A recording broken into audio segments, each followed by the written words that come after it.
Hey there, guys. Welcome to a brand new Flick Live late night edition. Thank you for joining me. I hope you have some popcorn and something cold to drink.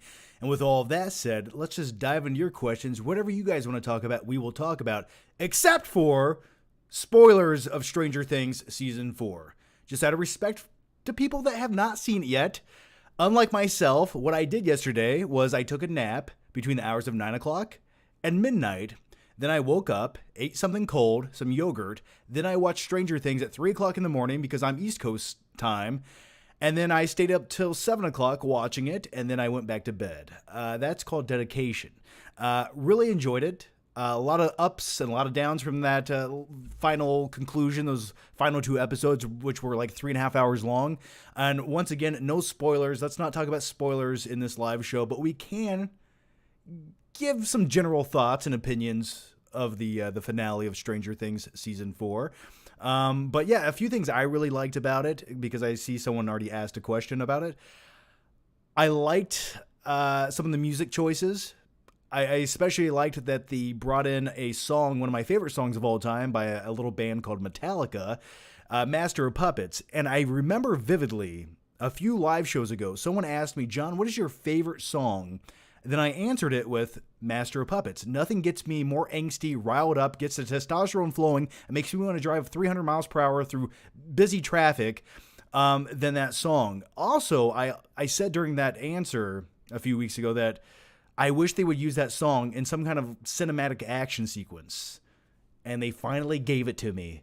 They were watching my live stream, and they watched my live stream, and what Netflix did, they said, okay, all right, the Flick Pick wants this song. Let's go back into the editing room and switch everything and put this song in this action sequence. And that's what they did. But either way, it was really awesome, and it just, as soon as that song kicked on during this climactic action scene, I was like, oh, this is everything I wanted.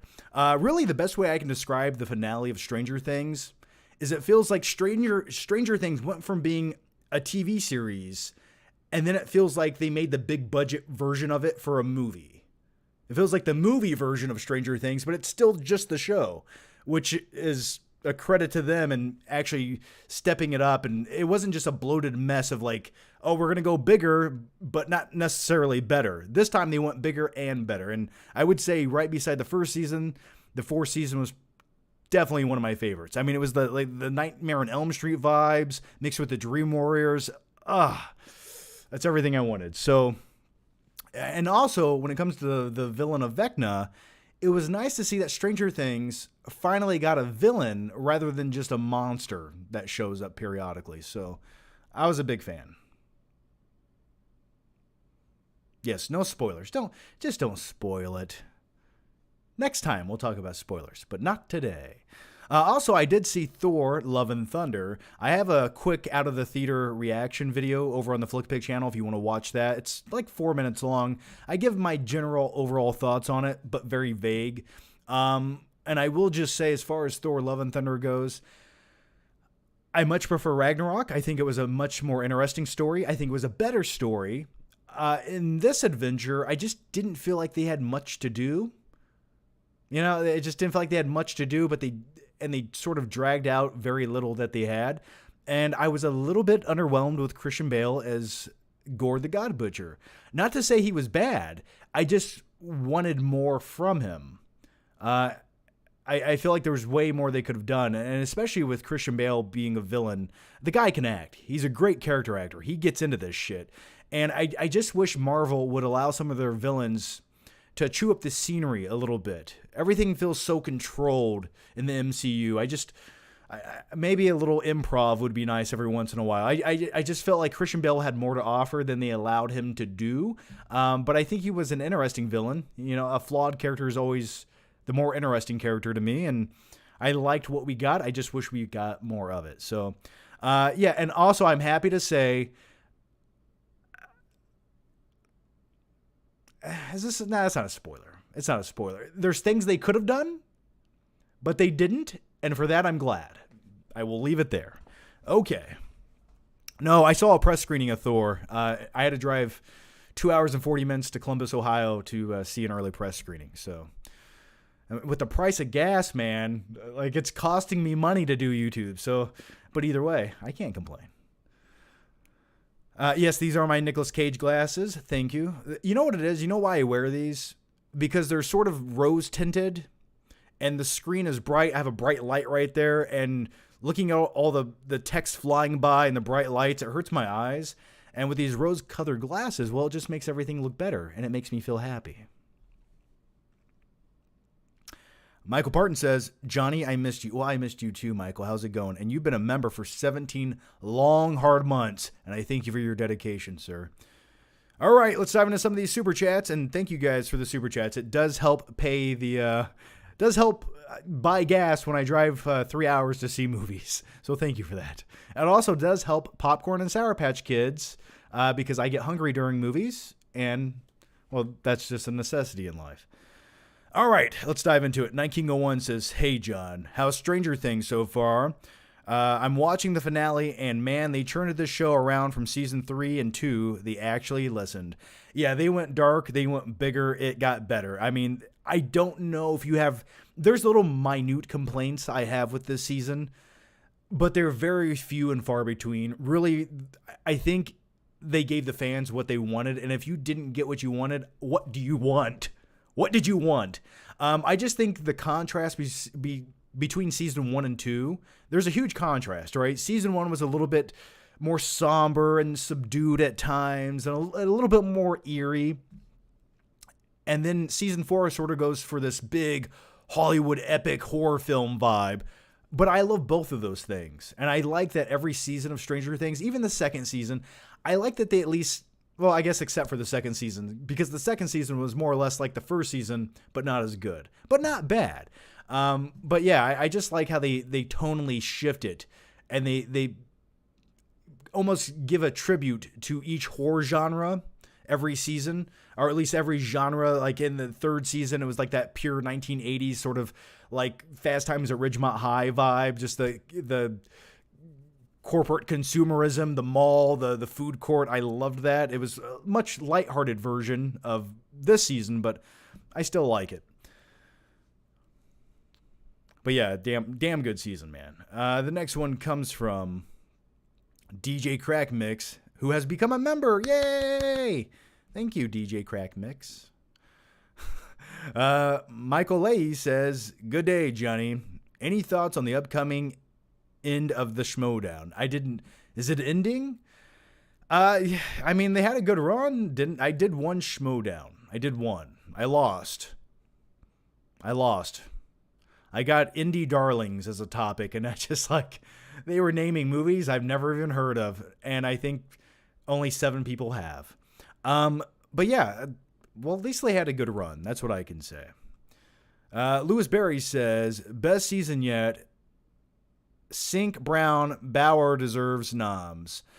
Yeah, man, everyone, including the directors, the cast, the writers, everyone deserves some kind of nomination for that. That is how you make a damn... Like, the episodes in Stranger Things, just some of the episodes were better than any Netflix movie I've seen in the last 5 years. Except maybe technically speaking like The Irishman or something. But it's just like...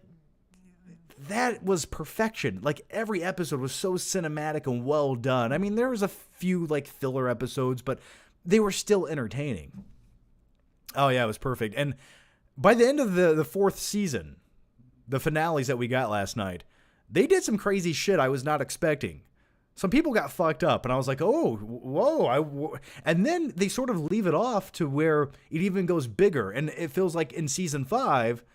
Well, it's going to be, there's something new to offer. You know, it wasn't just this sort of like hint, oh, there's evil lurking somewhere, but not today. No, there's some shit coming, and you got to get ready. So, yeah, I'm looking forward to season 5.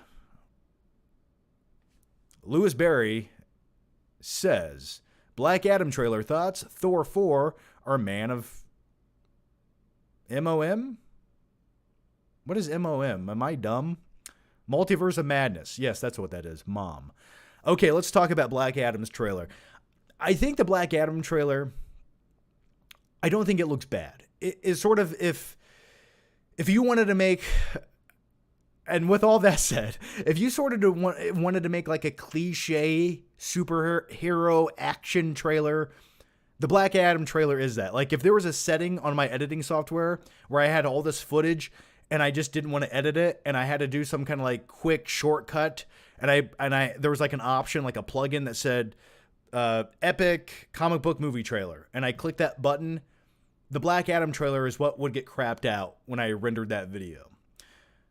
So take that how you will. I will just say it looked like a lot of cliches we've already seen in other movies, like Iron Man, for example. He's flying between the two jets. And by this point, I feel like The Rock, I don't ever see The Rock as any character he's playing. I just see him as The Rock wearing a tight black latex superhero suit. And I think if this movie had been made, I remember this was originally... There was rumors flying around about this movie back in like 2014. And I just feel like had this movie come out maybe in like 2016 or 2017, I think it would have been a little bit, I don't know, more anticipated. I would have been more anticipated for the movie. But by this point, I just feel like the superhero fatigue and comic book genre, like you really have to stand out if you're making a comic book movie. It has to be great. And with Black Adam, I will see the movie. I'm sure it's going to be at least mildly entertaining. I feel like it's going to be more of the same. So those are my thoughts on the trailer and the movie. As far as Thor or Multiverse of Madness, I would much rather rewatch Thor 4. I think Multiverse of Madness was a very choppy movie and at times a little bit, I don't want to say boring. That's not the right word. Just sort of like been there, done that in the MCU. And I felt like with Multiverse of Madness, with what they had to work with the concept alone, they could have expanded on some things. But Thor 4, I think it would be an easy enough movie to eat some frozen pizza and watch on a rainy night. But I'd much rather watch Thor Ragnarok. Once again, I just think that movie gives you so much more. And I think it's a funnier movie. I think the story's better. I think it doesn't feel as choppy as Love and Thunder, and just the overall story, man. It's just, you have over here in Ragnarok, you have gladiator fights with the Hulk, and you have him on an alien planet with Jeff Goldblum. Yes, please. And then you go over here, and then you have Natalie Portman being the mighty Thor, and it just feels a little bit contrived. Connor X says, 6 a.m. for me in Ireland. Well, top of the morning to you over there, man. Literally just finished Volume 2 of Stranger Things Season 4. Did you get to it yet? Love it. Yeah, we've been talking about it for the last 20 minutes. But once again, I hope you enjoyed it. Did you guys like it? Let me know what you guys think. I want you guys to give me your ratings right now in the normal chat. Give me a 1 out of 10. 1 being it sucked ass, and 10 means it blew your melon wide open and left your brain on the floor. What did you guys think about Stranger Things Season 4? Let me know. Obed Arzagas says, favorite A24 movie, which one should I definitely watch? Also thoughts on the movie Heat. I love me some Heat, man. That's in the top 5 heist movies of all time. Now, if you didn't know, Heat is actually a remake of another Michael Mann movie, which he directed 2 years earlier, but it was a made-for-TV movie. He essentially just remade that exact movie he already made with a bigger budget, with a better cast, and called it Heat. Scene for scene, lines for lines. It's very identical. But I love Heat. Love that De Niro, Pacino sit down in the diner. How about I give you a pack of bubblegum and show you how to chew it? Love me some Pacino, man. Favorite A24 movie? In recent years, maybe The Lighthouse. Good Time also might be another one. There might be something else I'm missing. We got The Northman, which I actually have right there on Blu-ray. And by the way, in just a few minutes, guys, I'm going to talk about some really cool stuff that I received. A really cool, look at this. Look at this. Secrets of Dumbledore. Really awesome set that they sent me. Look at this thing. Comes in a little briefcase. Oh, it smells like Eddie Redmayne. But we'll talk about that in a few minutes. And I have another pile of movies right here I want to talk about as well. Some really cool stuff. All right, let's see what you guys had to say about Stranger Things, and we'll get back to the super chats here. Let's see. Art says 8 out of 10. Boris says 9 out of 10. Oscar says 10 out of 10. Lewis 10 out of 10. So everyone pretty much loved it. Meat says 7. Spaz says a 7.5. Okay, I would probably give it. I'm gonna go the star rating. I would be hard pressed not to give it at least 4.5 out of 5. I really don't have any major complaints.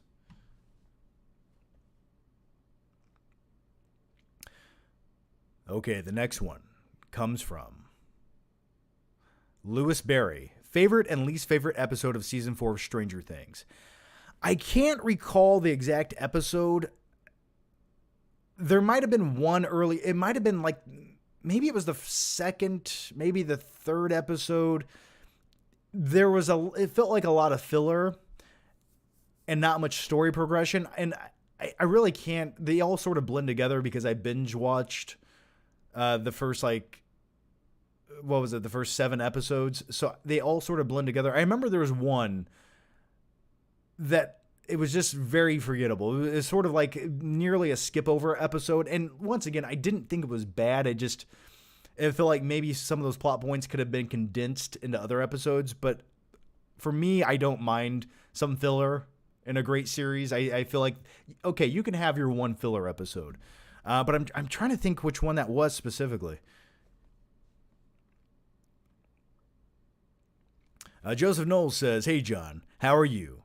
It's just past 5 o'clock on Saturday night in New Zealand, and I just woke up from a nap to see you doing a live show. Well, I hope you slept well and you had a great nap, and now you're wide awake, and enjoy the show, man. Thanks, Joseph. Go get a cup of coffee and come back." A-Train98 says, "John, how are you enjoying The Boys season so far?" I'll keep it real with you. The newest season of The Boys, I'm on episode 2, and something about this new season, I don't really have the urge to binge it. I'm almost to a point with this newest season where I just want to wait till it's all done and then go binge it once it's finally out. There's just been so many other things coming out right now. I've been, like, Stranger Things was coming out. Then we have Better Call Saul. The last 8 episodes are coming out in a couple weeks. And then there's like 5 other series coming out. So, I'm sort of just keeping The Boys on the back burner for now. Michael Parton says, "The last episode didn't feel like a movie." It felt like a movie to me, dude. Like, it got big. It went epic. They're going to different realms. They're playing like epic metal music. Some of the shot sequences with the scope just looked phenomenal. And it ends off on this crazy note. I mean, I don't know. It felt like a movie to me. It felt like a very well-produced Stranger Things movie. It felt bigger than just the show has ever felt. So, Potted Plant Entertainment says, "I really miss the old Screen Junkies. That channel is trash now. Can you recommend some channels similar to Screen Junkies that are actually good?" Off the top of my head, no, I cannot. I really can't. I mean, I know it got really corporate and everyone that was there that was sort of a creative mindset left. Yeah, I don't know, man. And I did a lot of stuff with Screen Junkies back in the day. I did like 3 movie fights. I won 2 of them. I will just say that. I won 2 of the movie fights I was on. Actually, I think I was on 4 movie fights. One of them was a live movie fights at WizardCon. And then I had my own show over on Screen Junkies Plus for 2 seasons called Movie versus Movie.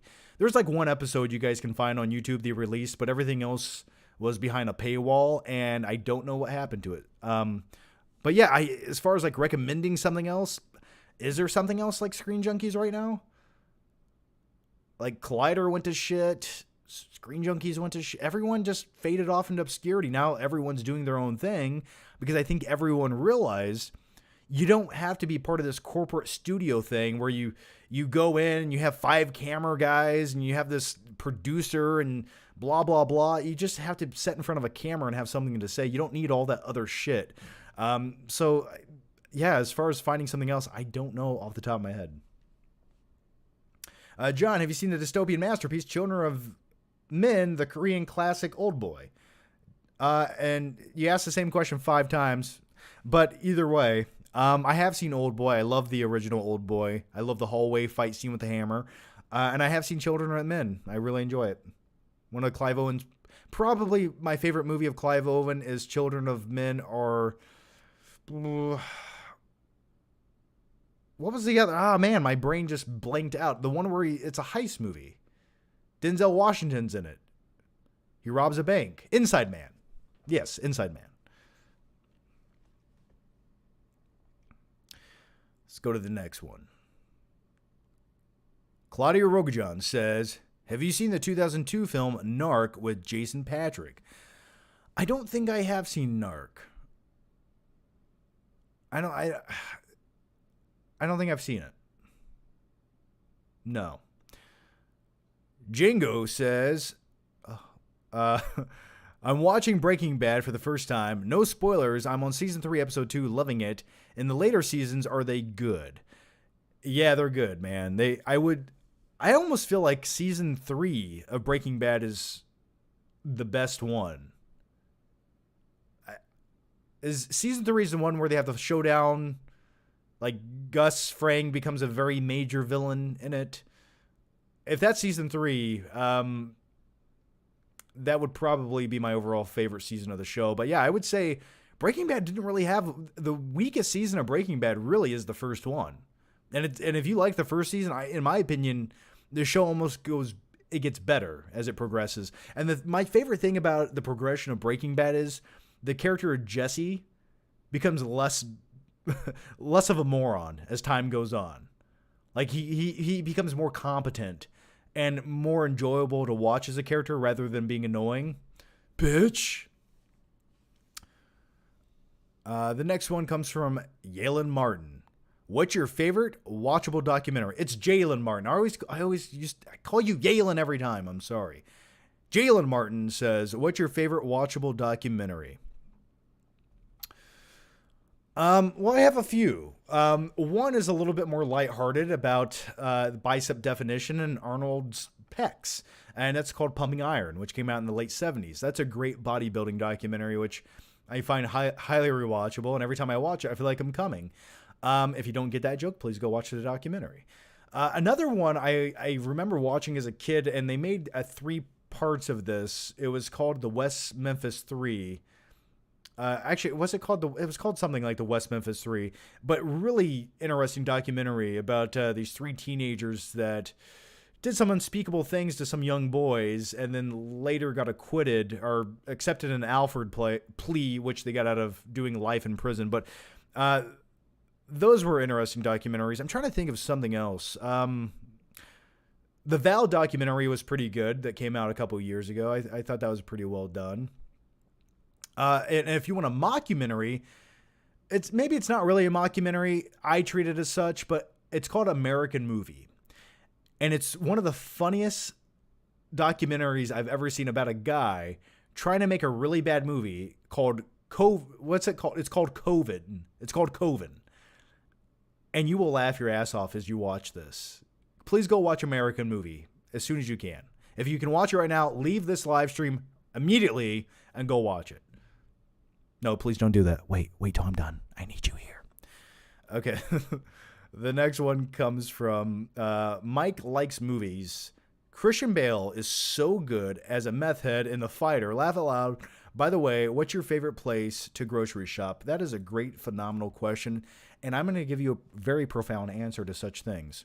First, let's talk about Christian Bale being a meth head. Yes, he makes a great meth head.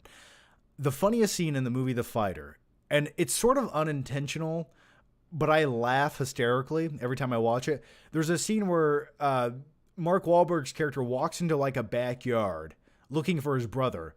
And you're just in the background, you see this 2nd story window, and out of it comes Christian. He jumps out of the window into a dumpster, and I just laugh every time I see it. But that's great stuff. As far as going grocery shopping, there's a place called Meijer down the street from me, and it's a brand new store. It's new, it's fresh, it's clean. I like the environment. The customer service is phenomenal. They always have a bag lady or guy that bags your groceries for you, so you don't have to do it. It's just, I love it. It's just, I like the produce area where you buy like grapes and bananas. You don't feel like someone sneezed on it like you do when you go to Walmart. That's what I like. So I go to a place called Meijer. I just went there today. Actually, I went there 3 hours ago and loaded up on some frozen pizzas and caffeinated beverages. The Frank Knight Rises. That's a great name, man. Restore the Snyderverse, ? The Rock confirms soup's on. The Rock confirms soup's on? Superman? Is Superman coming back or something? I see a red cape. That'd be nice. Henry Cavill's right over there, Warner Brothers. He'd make another Superman movie. You just, hey, you want to come back and be the best version of Superman we could possibly get because people like you and you make a damn good Superman? Seems pretty simple to me, but no, we'll hire Ezra Miller, the kidnapper who beats up women, to star in our next Flash movie. As far as restore the Snyderverse, I think Snyder had his chance. He did get his Snyder cut out, but I would be okay going a different direction. The fact that, and I still stand by this, Batman v Superman was a disappointment, and it should not have been. That should have been the greatest comic book movie ever made. It could have been. It really could have been. So that's why I'm okay with another director handling this. Fan-Made Themes says, "Hey, John, I don't really like Stranger Things. I'm excited for True Detective Season 4. You and me both. Jodie Foster, have you seen True Detective? Oh, is Jodie Foster in the new season? That's an interesting casting choice.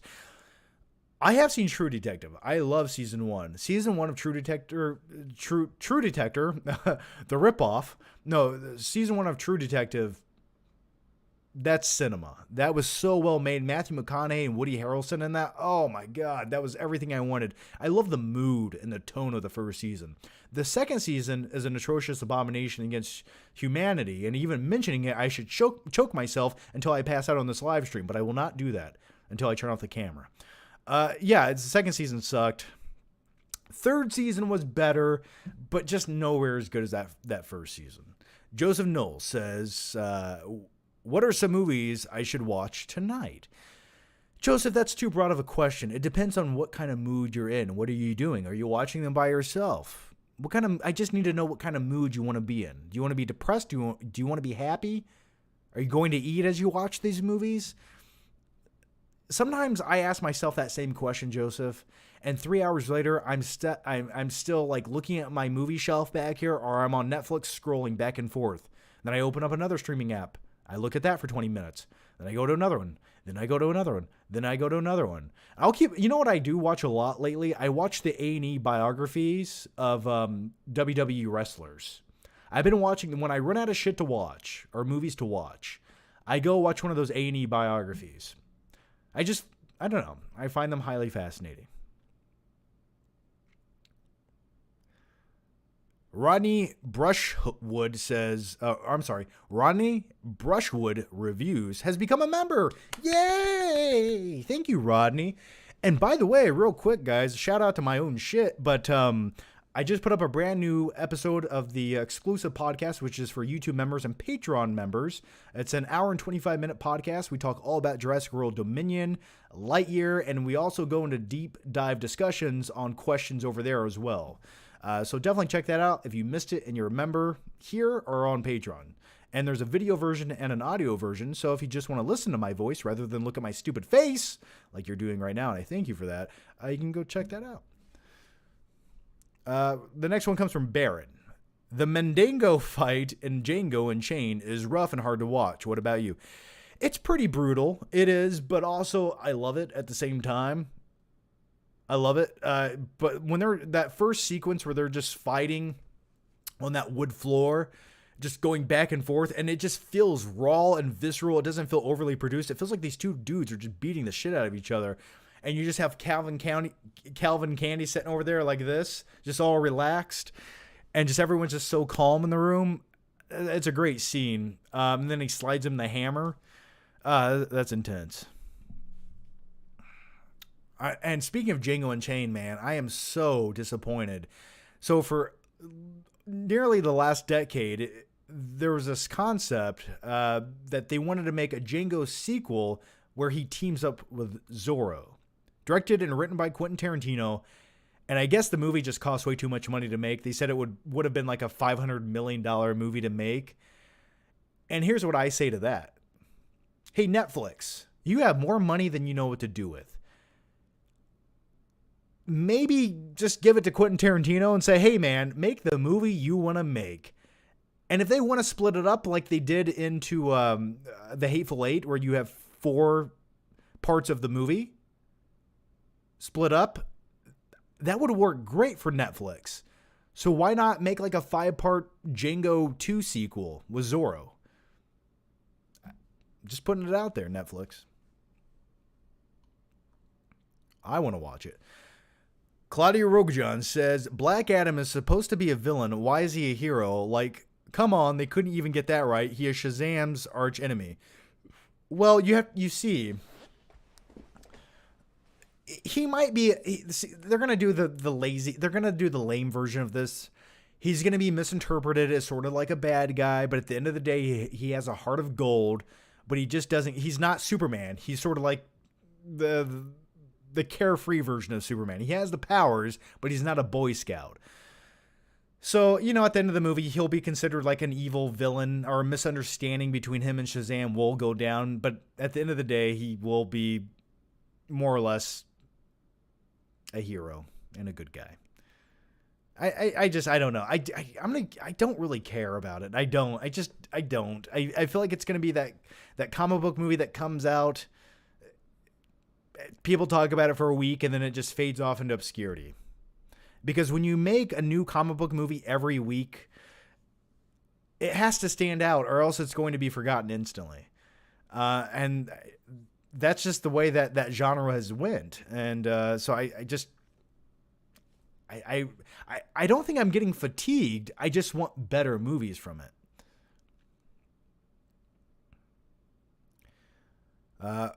Fallen Nito 92 says, well, hello, John, you big hunk of a man. I'll take those compliments. Thank you. I just got back from an anime expo and I had a blast. I know anime is not your thing, but have you tried watching Dragon Ball Z? Also, do you like attending conventions in general? Thanks. I've seen Dragon Ball Z. I've seen a lot of scenes. I just don't get into it. I don't know why. When I want to watch muscle-bound dudes do things to each other, I watch wrestling. That is my outlet. That is my anime. I have been to some conventions. They're fun. Yeah, I like to walk around and look at people and sort of people watch and go to some of the booths and see some of the weird shit that's in there or some of the knockoff stuff. I think that's always entertaining. But yeah, I've been to a few. I have a few vlog videos going to a few of them. If you search back on this channel, there's one with Stuckman and me. We went to WizardCon in Cleveland like in 2019. And I think that was the last major one I went to. Mike likes movies. What's your favorite scene in Elvis? Also, have you seen X? My favorite scene in Elvis was when the credits started to roll. No, I'm kidding. Well, I'll tell you my least favorite scenes in Elvis. It's every time Tom Hanks was talking like this. We are little children. Elvis, we have to do it. Those were some of my least favorite scenes. I would say my favorite part of that entire movie was when Elvis was in his later years, when he was abusing drugs, shooting TVs with guns, and stuck in Vegas, and he was just sort of giving up, and he was a little bit bloated. I would say that was my favorite part of that entire movie. I liked, how do I say this? I like the downfall. I think it's the most interesting part of his life.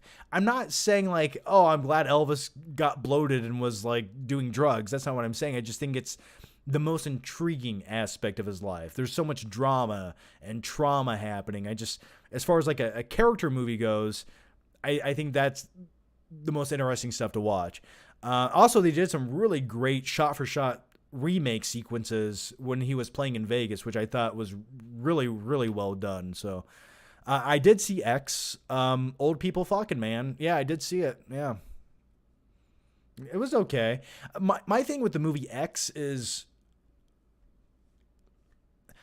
I like the way it looked. I like the way it was shot. I like that 1970s atmosphere that the movie had. It had like a grittiness to it. But why can't they take something like that and incorporate it into like the new Texas Chainsaw Massacre movies? Like the newest Texas Chainsaw Massacre film that we got on Netflix, which was just really bad. It should have had the same tone of X. That's the tone they should have went for. Just on a side note. Collie Wally, that's a great name. Hey there, John. Just wanted to update you that I recently got a job at a sign company as a graphic designer, and I'm really loving it so far. Well, good, man. I hope you enjoy that. That's awesome. Congrats to you. Straight out of college, I applied to a few jobs like that. I had one interview at a place, and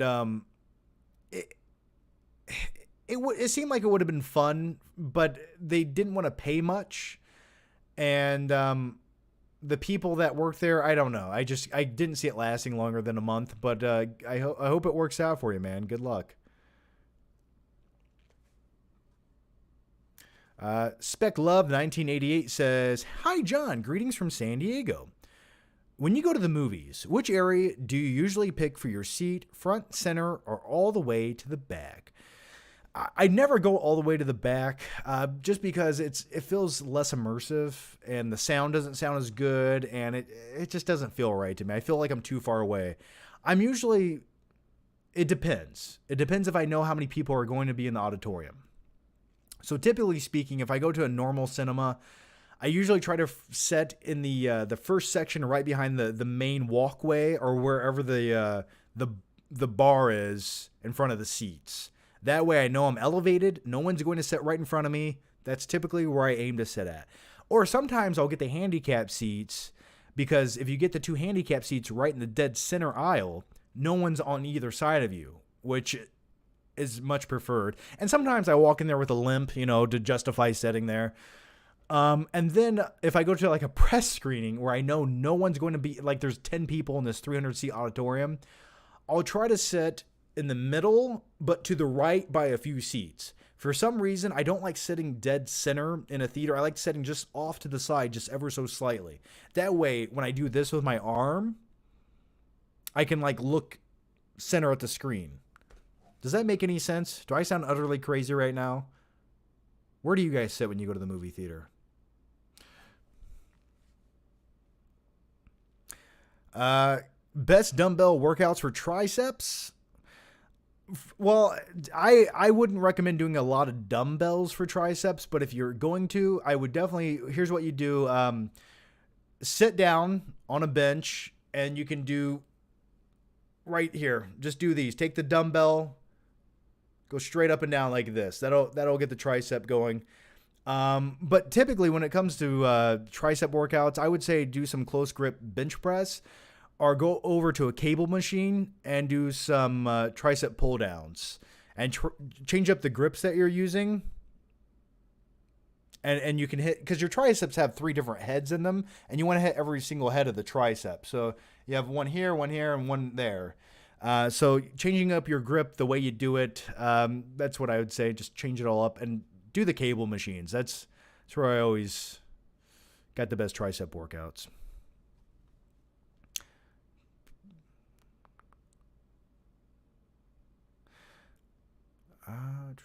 Legion says, John, what are your thoughts on Netflix Avatar show? Hope they don't butcher it.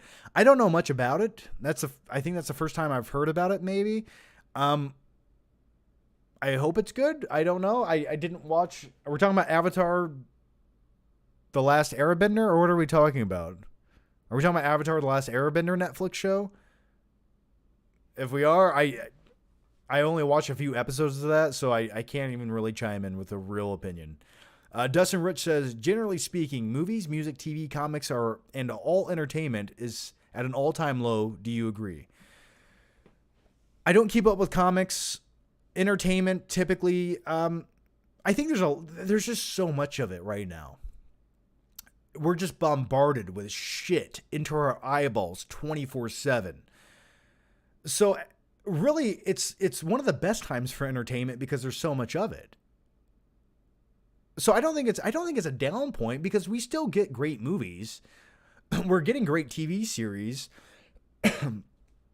So I wouldn't say it's a low point by any means, no. But sometimes I will find myself scrolling on TikTok for 35 minutes, and when I'm done, I roll over, I look up at the ceiling, and I think, that was a waste of time. I got nothing out of that whatsoever. I actually feel empty and cheated when I'm done scrolling on TikTok. You have this weird sense of hollowness. You're like, that was all just junk. Like, people with no fucking talent making 3-second videos. Like, it's just junk.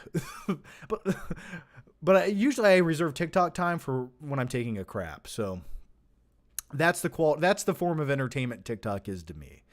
But as far as everything else you mentioned, no, music to me nowadays. I feel like some of the shit that you hear nowadays, I wish I could take somebody from like the 1950s and just have them listen to the radio for 12 minutes and just see what they do with themselves. Like, yeah, that's what we listen to. And they just look at me with a blank stare.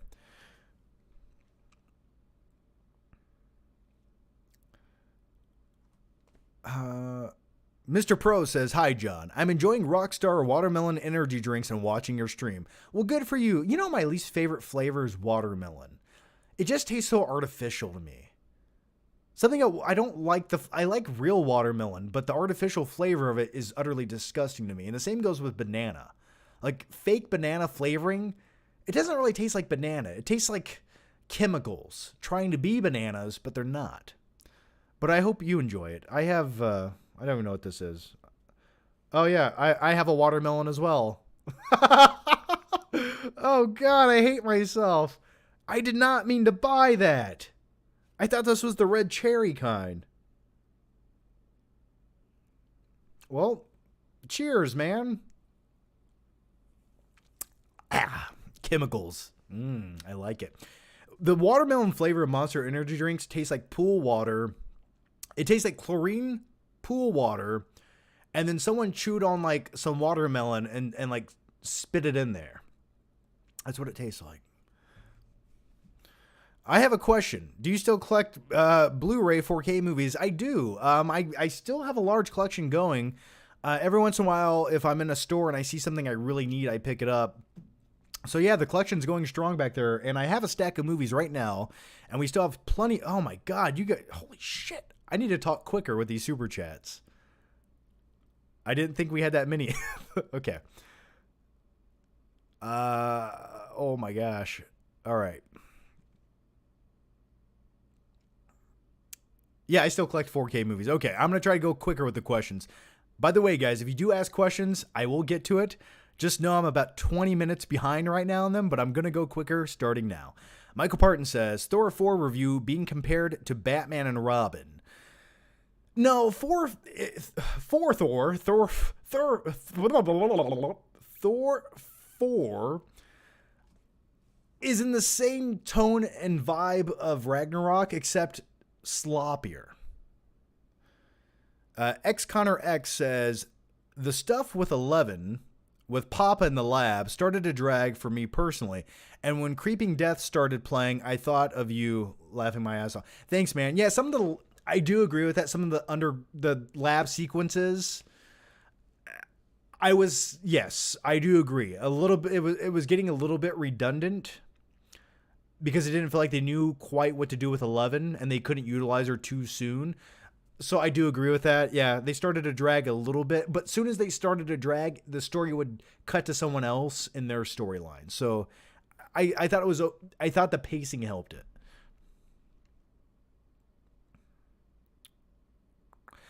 Space Love 98 says, hi again.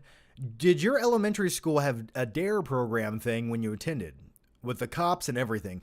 Yeah, we had DARE where some cop would show up and say, don't do drugs, and then he would leave. Sure, yeah. I don't know how effective it was, but we did have that.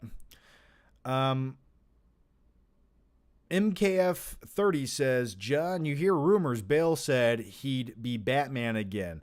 I don't see that ever coming to fruition. Maybe I could see him doing like maybe a cameo in a movie as Batman to some degree, but I don't know. I don't know if I think that version of Batman's done, man. I don't see it happening. I'm okay with Robert Pattinson's version. Give me a few more movies in that trilogy.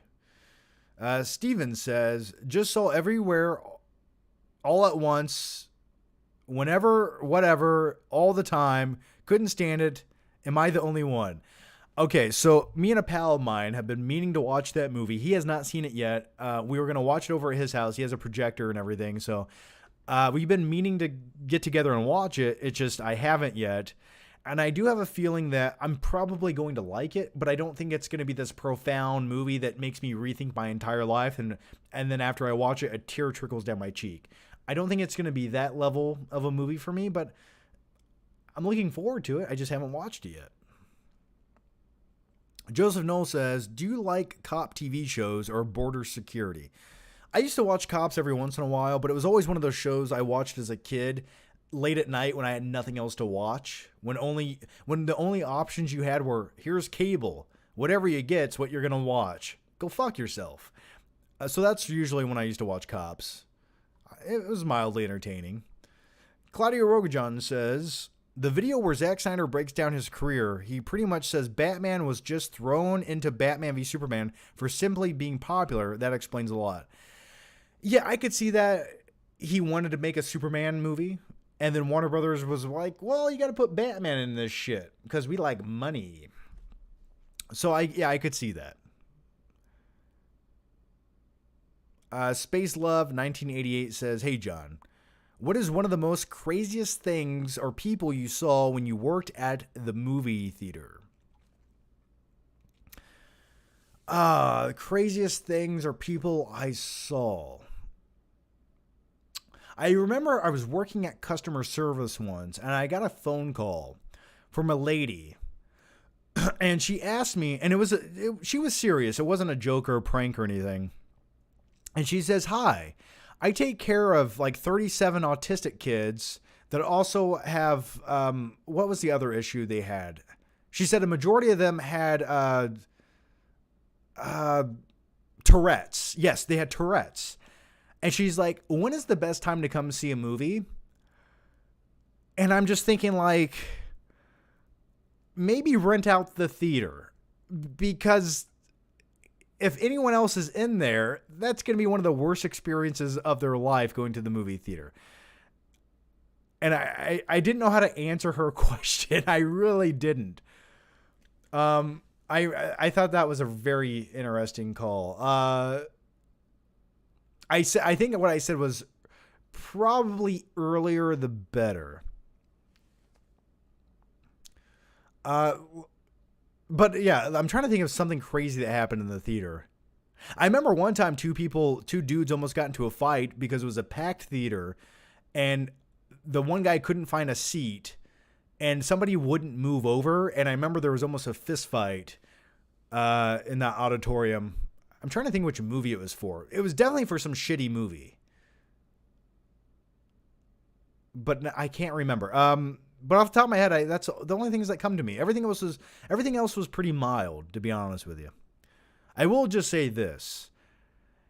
If you go to a movie theater and you ask for a hot dog, and it's not the hot dogs out front where they're on the little machine that rolls back and forth, but they have to go in the back to get your hot dog and make it, just don't get a hot dog that day. I will leave it there. Just don't get a hot dog at a movie theater. That is the best advice I will ever give you. And don't you say I never gave you anything. All right. The next one. Mike likes movies. Thoughts on The Lost Boys. Also, what's your opinion on Logan Paul signing with WWE? I love me some Lost Boys, man. Speaking of The Lost Boys, the newest season of Stranger Things gave me some Lost Boys vibes at one point. Logan Paul, it makes sense signing with WWE, brings in a younger demographic of his fan base. He'll probably show up to most pay-per-views or do a handful of events per year.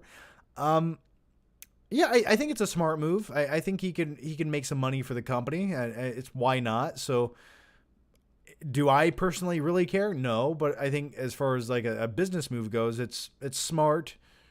And it makes sense right now.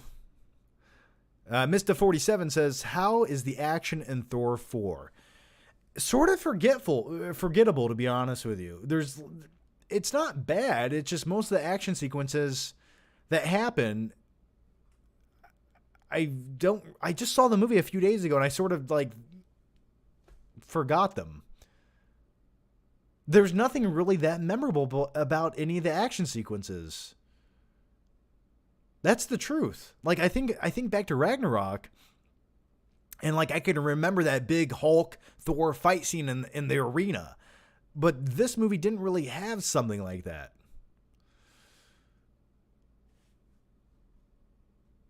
Jay Clements says, thoughts on season 3 of The Boys so far? Like I said, I've only been to the second episode, and I'm sort of just to the point where I'm going to wait until it's done and then binge watch it, because it's just, I don't feel like this season feels bingeable to me. But maybe it gets better as it goes on. Fan-Made Themes says, have you seen the Hannibal TV show? I think I watched an episode or two, and Mads Mikkelsen as Hannibal, for me, I know people like his performance. I don't really like his performance as Hannibal Lecter. I didn't buy the shit he was doing or saying. I feel like for me, you just can't replace Anthony Hopkins as Hannibal Lecter.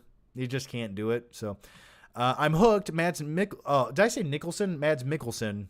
Super underrated actor. Hope for season 4. I think Mads Mikkelsen just plays the same guy in every movie. Oh, you need a villain? Get Mads Mikkelsen. He'll play the villain, and he sort of plays the same. He sort of has the same acting style in every single movie. I have a very serious tone when I talk. I squint like this, and I always look evil.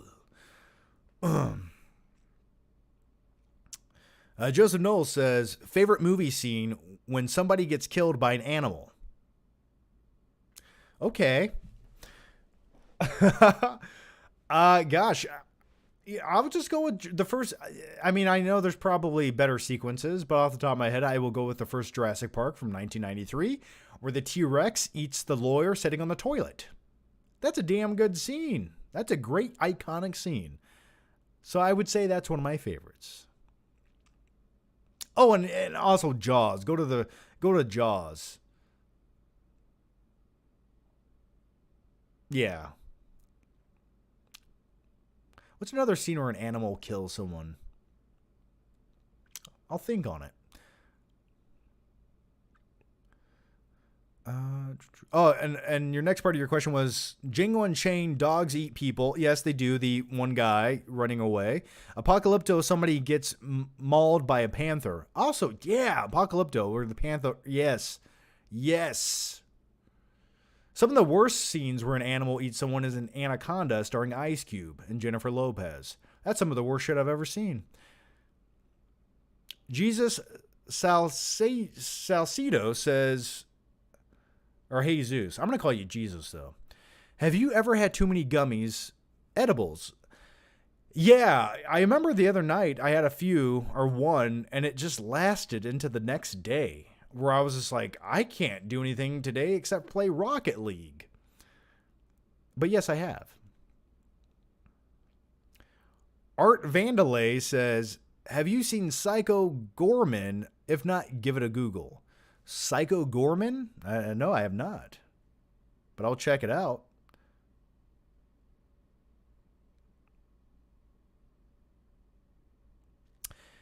It is true what people say about avoiding the very back seats in theaters, as in a lot of fun stuff happens back there that can get quite messy.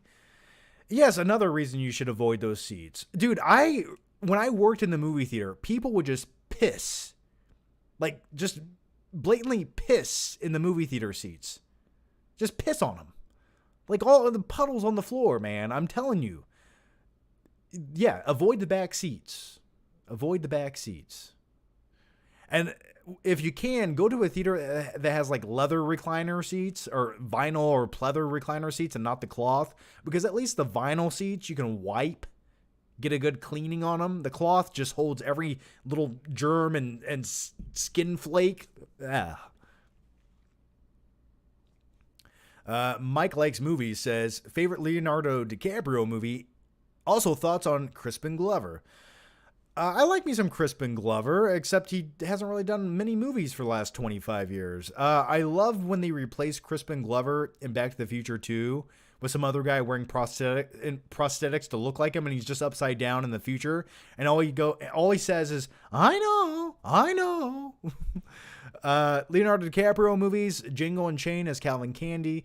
Catch Me If You Can, love that movie. I like Titanic. I don't care. Jack Dawson, take me now. You want to draw me for 10 cents? I'm taking off my clothes, mister. Draw me like one of your French girls. You want my hands like this? You got it, mister. The Departed is another great Leo movie. God, I'm trying to think of something else.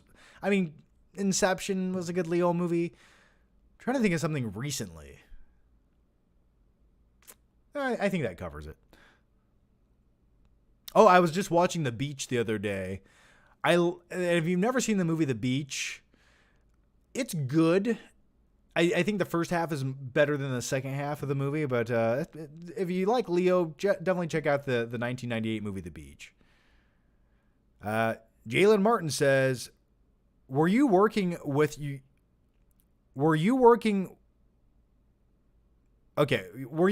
you first started YouTube? Yes. Yeah, the first I've been doing YouTube full time since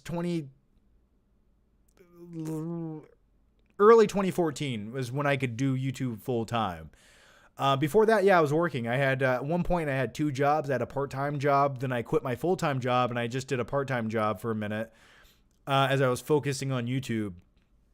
And really, what happened was from the part-time job, I didn't get fired. Listen, for legality reasons, I did not get fired, okay? They basically made me quit. So I quit. No, I didn't quit. I just stopped going. And then they technically fired me. But that's a story for another time. But because of that, I was able to focus on YouTube, and that's why I was able to do YouTube full time. So really, that was the best thing that ever happened to me.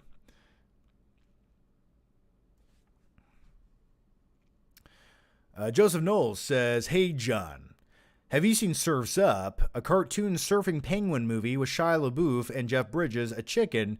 It is a childhood classic. I don't think that's really a childhood classic for me because I was a child in the early 90s. But for me, that was not a childhood classic. Now, FIFA Goes West or Rescuers Down Under or Aladdin. Now, those are childhood classics, my good man. Sword in the Stone. Oh, yeah. Joseph Knowles says, I've decided to watch Footloose tonight, John.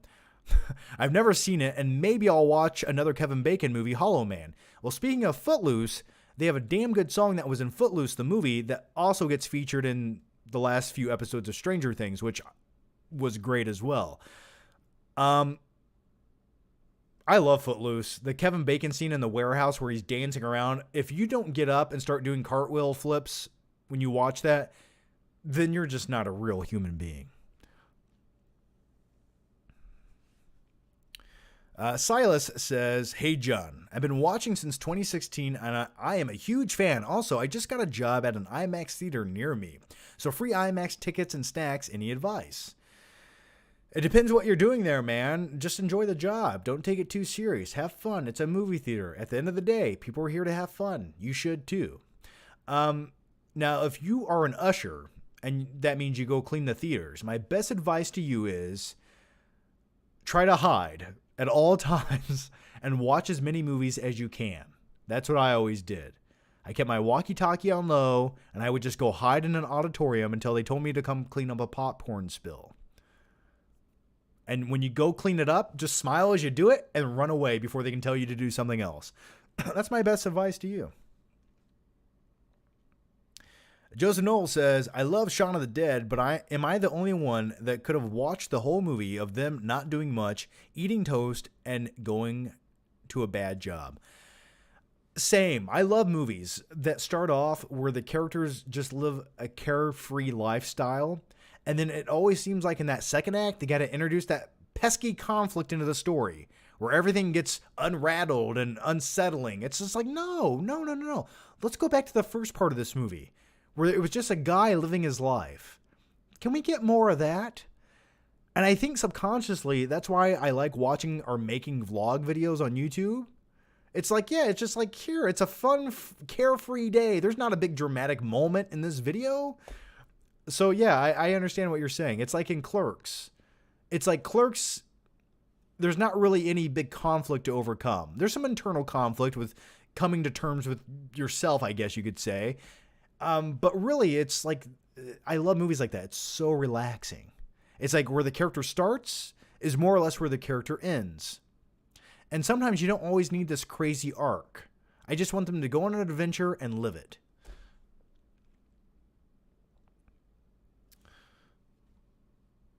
Mike likes movies. Robert Zemeckis is such an interesting director because he's my favorite. He's my favorite movies of all time. He made your favorite movie of all time, Forrest Gump, Back to the Future, Castaway, but people never put him on the list. I agree with you. I've been saying that for many years. If I was going to make a big epic movie, I would hire Robert Zemeckis. The guy knows how to direct a movie. He knows how to utilize visual effects. He's made some damn good movies. Yeah, it baffles me he's not doing more movies. I mean, he's made a few over the last couple of years, like Flight, and he made the motion capture movies, which didn't really take off. But yeah, I would like to see him do more movies. I don't know why he's not directing like big sci-fi action movies. Maybe he wants to tell more subdued human character movies. I don't know, but yeah, I've always thought that. I was like, Zemeckis is like overlooked when it comes to Hollywood directors. I don't get it. Joseph Knowles says, I doubt you've seen it, but rant about the new Minions movie. A movie made for the lowest common denominator. Dan Murrell looks like a baby movie. Oh, I don't think that movie's. I don't think the movie is for me. I don't think it's for guys in their 30s. It's for young children who still eat paste and baby food and don't have teeth, I guess. I've never seen a Minions movie. I probably will never see a Minions movie. And one of the worst rides at Universal Studios was the Minions ride, if I remember correctly. So, yeah.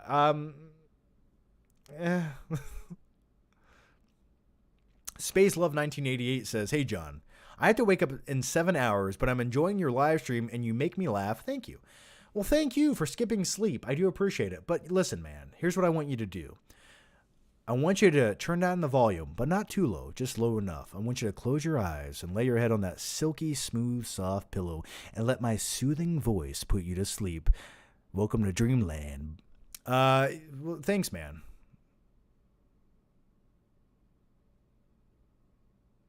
But go to bed. Get some rest. Mike likes movies. John, what's the worst movie theater experience? I had a terrible one watching The Black Phone. My Black Phone experience was not too bad at all. And I did like The Black Phone. Worst movie theater experience. I've shared many of them over the years, and I'm trying to pick one that might be new. Oh, here's one. I don't think it's the worst movie theater experience, but it really made me fucking mad. Okay, so I went to see Spider-Man No Way Home. The first time, great experience, loved it. The second time I went to see the movie, I'm in an auditorium of 350 reclining seats, plush, reclining, leather seats. Oh, when you lean back, it feels so good to watch that movie, doesn't it? Well, guess what? The only chair in the entire auditorium that was completely sold out was mine. My chair would not recline. So I was sitting ramrod straight. Now, before the movie started, I did everything in my physical power to get that chair to recline.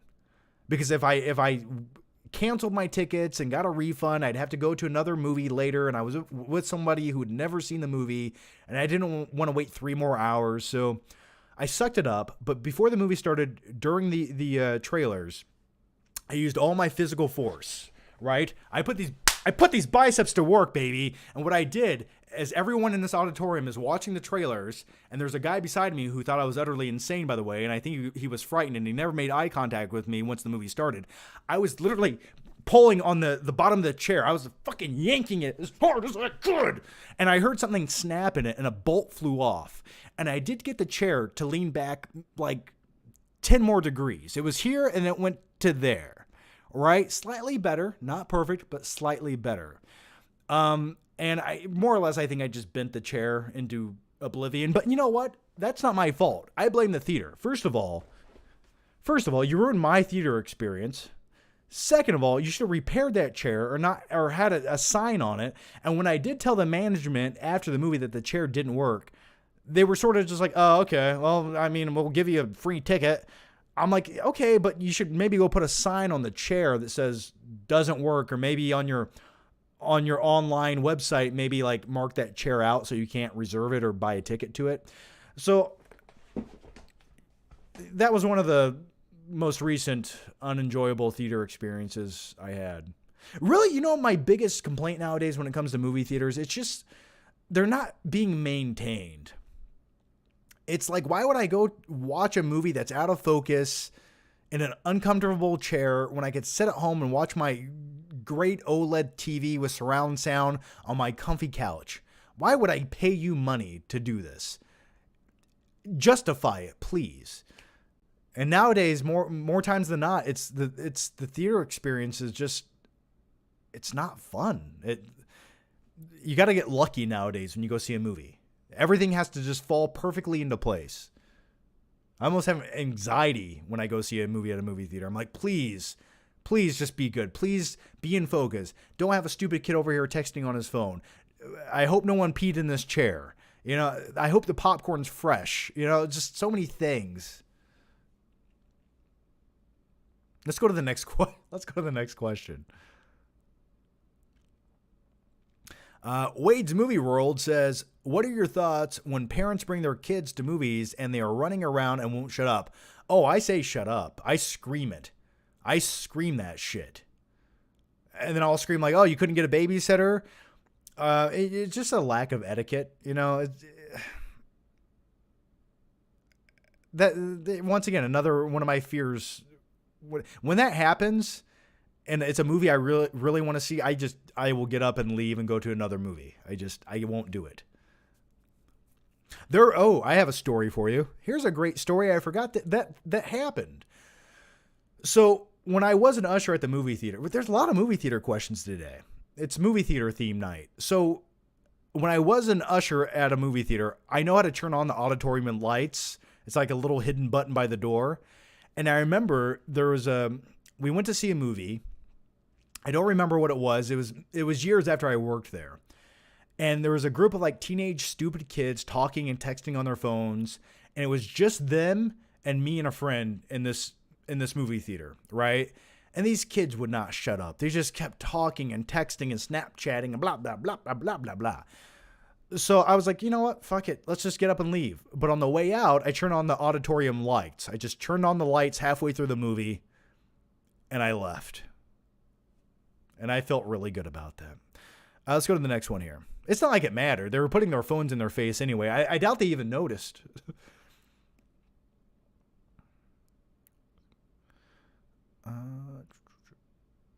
Joseph Knowles says, is it bad I find Full Metal Jacket funny? Oh, I find it kind of funny too. I'm not going to lie to you. The drill sergeant in that movie, if you don't laugh at some of the shit he's saying, then there's something wrong with you. I actually just watched that with a friend a couple weeks ago, and we were laughing hysterically. Dustin Rich says, if you're in the middle of a 3-person human centipede, what celebs are in front and back of you? Amber Heard can be behind me, and Scarlett Johansson can be in front of me. How's that? Or Nicolas Cage can be in front of me. Either one. Night King 01 says, what's the matter back there, John? You don't like what I ate for lunch? Let's go to the next question.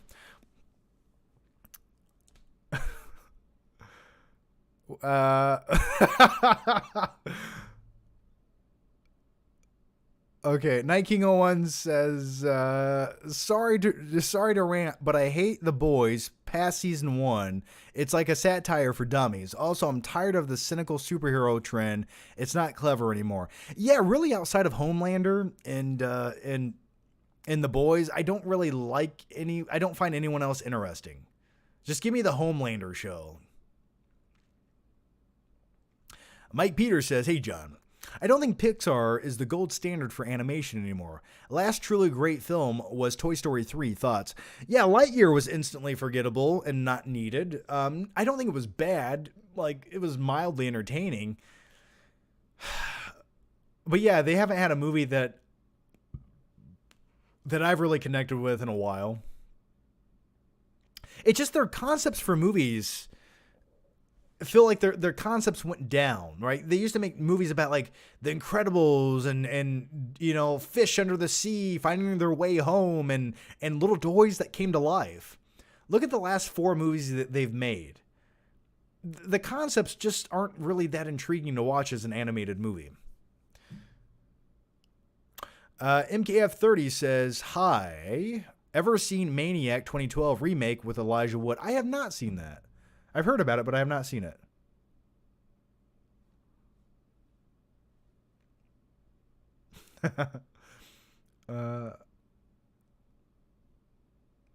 What the fuck are you talking about? Which part of the live stream did you jump into? If it was the Nicolas Cage part a few minutes ago, I do apologize. We'll just move forward. Joseph Knoll says something here.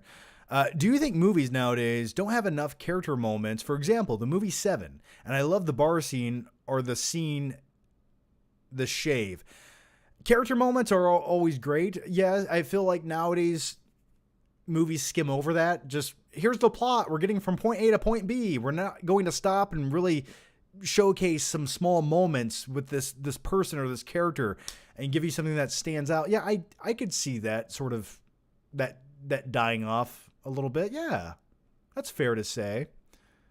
It definitely feels that way in some comic book movies nowadays. Like anything from the MCU just feels like, here's the plot.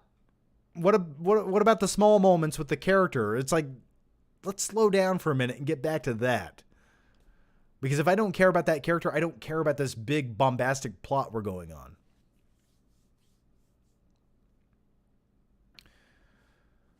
I complained a few years ago. A movie was out of focus, and the staff told me if I don't like it, I can leave. So I did. Honestly, it's ridiculous. Yeah, I remember going to see Titanic 3D when they released that. What was that? 2012. And I went into the movie, and it was misaligned, because when you have a 3D movie, there's 2 projectors. And they both have to be aligned to present it in 3D. And if one of them's a little bit off, you don't get the 3D effect. So 5 minutes into the movie, I'm looking around and no one's like complaining. I'm like, this isn't even in 3D. It's just out of focus. This isn't what it's supposed to look at. And no one, for like the next 5 minutes, everyone's like, okay, this is great. So I go out and tell the staff, I'm like, hey, your movie's out of focus. Like, it's not in 3D. He's like, have you been to a 3D movie before? I'm like, yeah, I have. And he's like, oh, we'll give you a refund, and didn't even like go to look at it. They just don't care, man. Mike likes movies. Nick Cage, best movie is Raising Arizona, in my opinion. I don't think it's a good movie. I don't think it's his best movie. Far from his best movie. Now, if we had to debate which is his best movie, I couldn't do that. Now, he has a lot of iconic movies. Con Air, Face Off. He could eat a peach for hours. Yes, he could. Lord of War, I actually like. I think it's a very well-rounded Nicolas Cage movie. I also have, speaking of Nicolas Cage, I have this right here, which I liked the first half way more than the second, but yeah, Nicolas Cage's life. And these are Nicolas Cage glasses, the same glasses that he's actually wearing in this pillow right here. So yeah. Okay, guys. What the fuck? All right, I'm gonna answer more questions, but real quick, what I'm gonna do is I'm gonna do a little segment, a little unboxing / Blu-ray segment where we talk about some new movies that I picked up or that were sent to me over the last couple of weeks. There's some good stuff in here I really want to show you guys. So feel free to ask more questions or comment, and we will get to them in just one second. But let's talk about this first. Warner Brothers sent me this bad boy, Secrets of Dumbledore. Now look at this. I love press boxes like this. They get me excited. And what they do is they give the studio free publicity, and that's okay by me because I like opening stuff. It's fun. All right. Now, I have not watched this movie yet. Now, I've heard from a lot of fans it's kind of, it's not the strongest entry in the franchise, but nevertheless, let's open this up. Okay. Can you guys see? I'll hold it up. I'll hold it up for you. There's a t-shirt in here. There's a bag. Ooh. Now, I don't know how to use my little wand because I'm just a stupid muggle, but there's a really nice wand in here. I think this costs like $40. This costs $40. Isn't that crazy? Yeah. Let's see. By the way, this is out on Blu-ray and 4K right now. Here, I got to spell abracadabra. Put Johnny Depp back in your movie. Poof. All right. Here's the Secrets of Dumbledore poster. Then, of course, you have the sexy 4K right there. I'm sure that looks good on 4K. Then you have a little notepad. Then you have a coffee mug, which I like me some coffee mugs. Then you have a candle. And I like, as a guy who's in his mid-30s, every once in a while, when I'm feeling a little bit sensual, I want to get weird and cozy, I light a candle. Don't judge me. So yeah, really cool box. Some goodies in there. But yeah, my favorite thing is this little wand. I like this. I don't know why. Holding it empowers me. Have you guys ever held a twig and felt empowered? Maybe it's just me. All right, the next few things I want to open up here. Is True Romance on 4K. Some people say I got a Christian Slater kind of vibe going on every once in a while. I'll take it. But this is from Arrow Video. And for me, this is how you should put out physical media. Everything that's put out on 4K should come in a package like this. Because if you're going to cater to the hardcore fan base of people who actually still buy physical media, well, entice them to keep buying it. Because if you're going to physically buy the copy and you're that type of person, right? I think the studios should say, yeah, these people want something on their shelf, so let's give them something extra and keep them coming back. So let's open this up here. Now, as far as True Romance goes, it's directed by Tony Scott, written by Quentin Tarantino. It's the first script he ever sold to Hollywood. And I've always liked the movie. It's not my favorite Tarantino script ever made, but I overall really always enjoyed the movie. And the scene with Christopher Walken, so great. All right, let's open this bad boy up. So you have the little slipcover box there. Then you have the 4K, which I have not watched this on 4K yet. I'm curious to see how good the transfer is, and then my favorite thing about this is this poster right here. Now, Arrow Video puts out some good stuff. And I shared this on my Instagram the other day, but look at that. Look at that. It has the theatrical poster, but on the back it also has this one right here, which is my personal favorite. I just think that's awesome. I love that artwork. And then it comes with this little booklet right here, which I like to read when I'm on the toilet. Just little tidbits and stuff about the movie. Good stuff. So yeah, that's True Romance from Arrow Video, which you can buy now, I believe. And then next, I have Universal Soldier. Universal Soldier. I was making sure it was the first one. Okay. Yeah, it's got Dolph Lundgren in it. So anyway, this is on 4K. It's the Steelbook exclusive from Best Buy. It's been so long since I've seen this movie. They made the shitty sequel with like Goldberg in it in the 1998, which I watched 7 minutes of as a kid. I was like, this isn't Universal Soldier. This is crap. But yeah, I'm looking forward to revisiting that.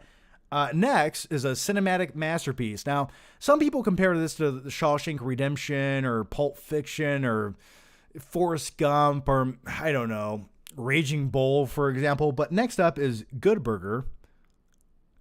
The only skit from all that was ever funny or entertaining in any way. I loved this movie as a kid. I haven't seen it in probably 15 years, but I am looking forward to it. This is the 25th anniversary limited edition steelbook. I like the way that looks, by the way. So yeah, I'm looking forward to going back and checking that out. And then last but maybe least is Firestarter. This was a Hulu movie that you could watch, but now it's on Blu-ray. I have not seen this. I saw the original once as a kid. I've heard this wasn't the greatest, but here it is. It exists. Maybe I'll do a giveaway for that at some point. Okay, let's get back to your questions. MVS says, worst Jurassic movie, Dominion or Fallen Kingdom? I would say if I had to watch one at home, Fallen Kingdom is the worst movie. Just because it's boring and visually speaking, it's not interesting to look at, especially after the first act. You go to an old man's basement and the storyline is just awful. There's an auction with dinosaurs in a basement. There's a little clone girl running around. It felt like the movie, like they try to make a concept for the movie because they didn't have enough money, but that's just not the case. Like, it felt like they tried to, okay, we're going to film it in one location, in a basement. We can make it cheap. But that wasn't, the movie still costed a lot of money. They had an unlimited budget. So it was just a bad script and a bad idea and a bad concept. And I hate it. So I would rather watch Jurassic World Dominion again. But with that said, they're both terrible movies. Yeah, Dinosaurs in a Mansion, man.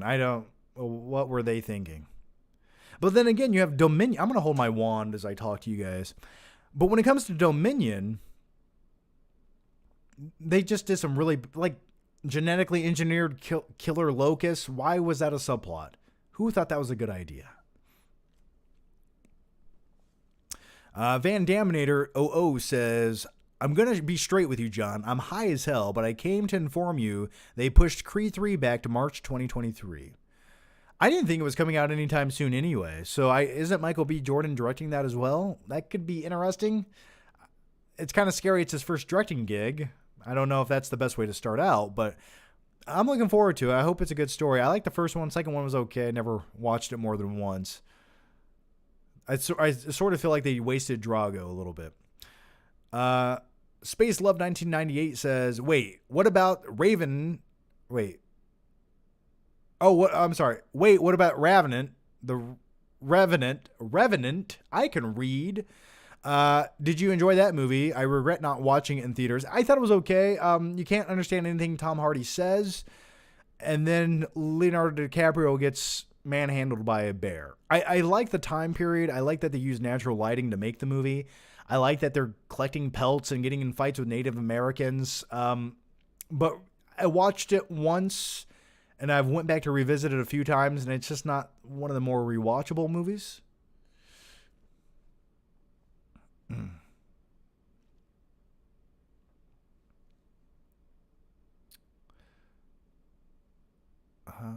Kinji says, where's the Good Burger sequel? Also, what's your food favorite scene in movies? My favorite is the steak and egg scene in the movie Twister.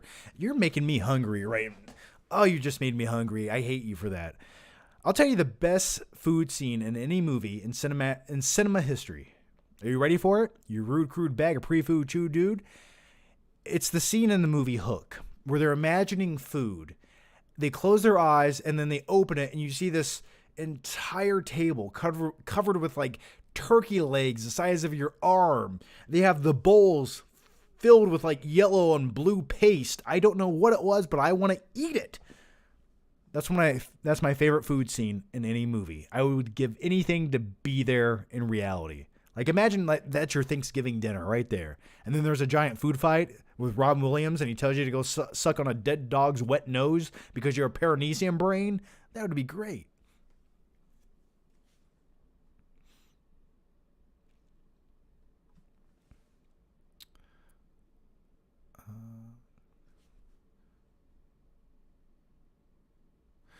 Caesar says, very excited to pick up that 4K of True Romance, and it'll be my first time seeing it. Did you get any movies from the Criterion sale today? I did not. I didn't know there was a sale going on. Did you get anything good? Did they put anything? What are the new 4Ks on Criterion? Anything great? If they have something I want, I would pick it up. But I had no clue there was a sale going on.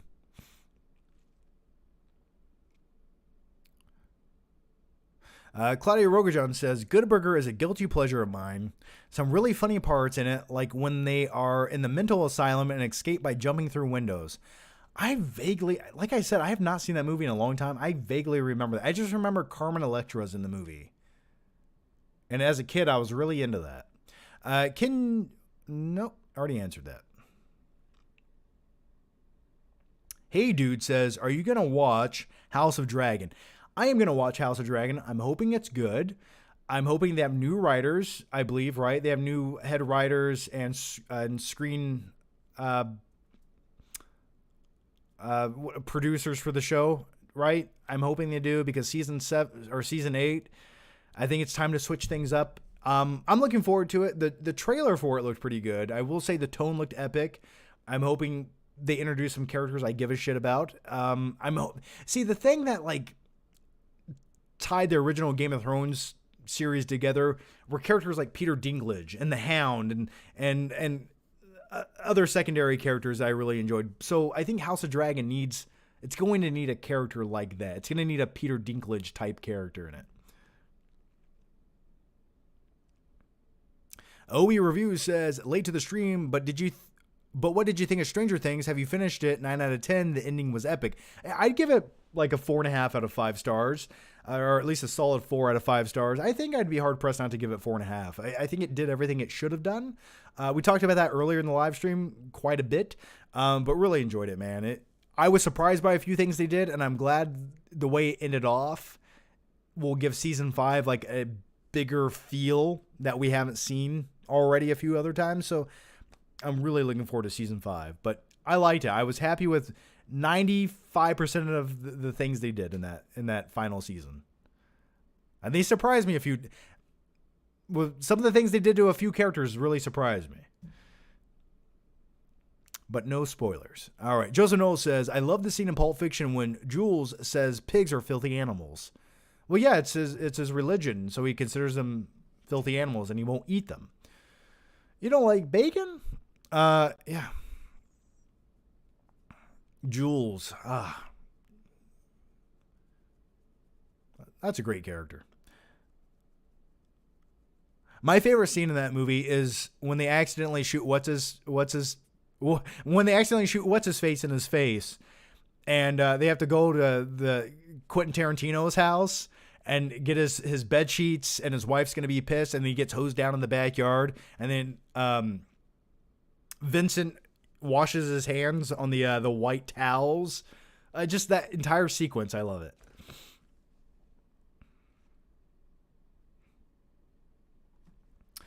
Caesar says, Raging Bull 4K was available for pre-order at the sale price. I got the Uncut Gems 4K and the Blu-ray of Portrait of a Lady on Fire. Awesome, man. Some good pickups. Yeah, I think the only one I might consider is Raging Bull on 4K, but then again, I've owned the Blu-ray since 2011, and I think it might still be in the plastic, so maybe I don't need the 4K. A pig has a personality. That's true, a pig does have a personality. A cow really doesn't have a personality, does it? Marvin, yeah, Marvin, that's it. You shot Marvin in the face? Well, I didn't mean to shoot him in the face. I mean, the gun just went off. You went over a bump and the gun went off. I love it. Devik2SB says, How are your eyes doing? Is that why you have to have glasses? Okay, so long story. Last week, I had to drive down to Indianapolis for this eye examination at some specialty clinic. And I was there for like 3 hours as they were checking my eyes because I have this thing called keratoconus where your pupils sort of, rather than be round, it's shaped like a cone. So my vision is very blurry in this eye. Like it looks like saran wrap is over my eye. I can't really see shit out of it. And my other eye is like, it's okay. Kind of sucks. So I thought I was going to have this eye operation, which costs like $5,000, where they do some newly FDA approved eye thing where it's a long thing, but anyway, I found out that I don't need to have it anytime soon. I could probably go a while without having it if I get lucky, so that's cool. But as far as wearing these, it helps the bright white lights and reading the questions on the screen rather than squint. Yeah. Plus, they're Nicolas Cage glasses. They make me feel sexy, man.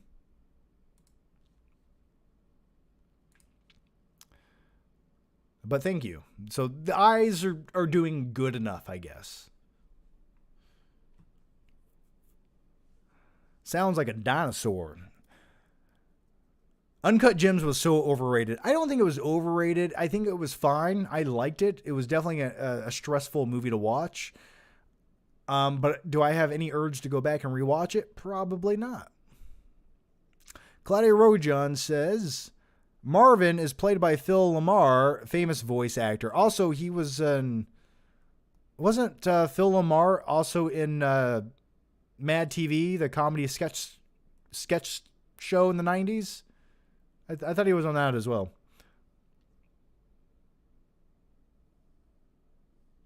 Jingle is one of the best 4K Arrow videos, one of the best 4Ks Arrow has ever done. Is Jingle on 4K now?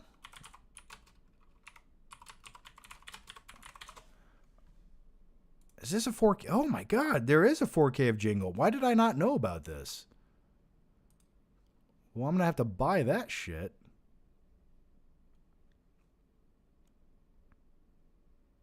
Okay, I will probably buy that at some point. All right, guys, I'm going to answer like one or two more questions because I'm hungry, because that previous movie food question got my stomach rumbling, and I want to go eat some hot wings immediately. Yes, my eyes are messed up, but I'm fine.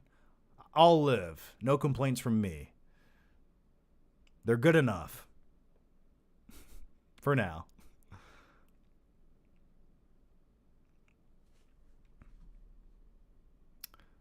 The Rock is seriously the greatest action... Wait. The Rock is seriously the greatest action movie ever. Okay, I thought you were talking about the actor for a minute. The Rock is a fine action movie. It really is. It does everything it needs to be for a nice mid-1990s pure action event. I love the banter of Stanley Goodspeed, played by Nicolas Cage, and Sean Connery in that movie. Ugh. That was like the last great Sean Connery movie as well. So I'm glad we got him for The Rock. And that was like, Michael Bay was like more competent back then. He was a little bit more subdued, but what he was doing worked so well for that movie and that genre. And then he just lost his mind. Favorite cartoon from my childhood? Probably Doug. Do. Roger Klotz. Hey, funny. I love it. Yeah, Doug. I always liked Doug. Larry May has become a member. Yay! Thanks, Larry. Look forward to seeing you around, man.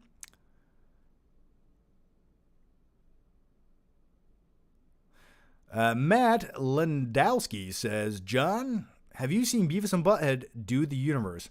No, I have not, but now I want to. I knew it was out. I just have not got around to watching it, but maybe tonight will be the night I watch it.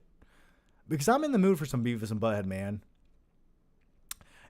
Now, if you have seen it, is there at least a cameo from the principal? You little bastards! I love that. I kind of want to watch that now. I need something pure and unadulterated. That's what I need. Claudia Rogajon says, what's the longest you went without sleep? Probably a solid 2 days. I think I went 2 days without sleep. Like, I got so tired, I think I vomited. Because I started, like, my head was spinning. Yeah, I think 2 days. Dustin Rich says, Jennifer Connelly from Career Opportunities or Kelly Preston from Twins? Oh, Jennifer Connelly, Career Opportunities. Riding the little mechanical horse in Target. That's a great scene. Or Jennifer Connelly in another movie. Can you guess which movie I'm talking about? It was in her later years. She was also in Top Gun, which was great.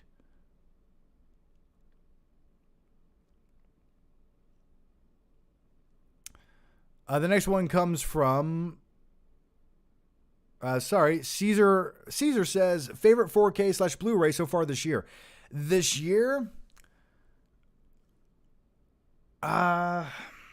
Let's see. What do I have right here?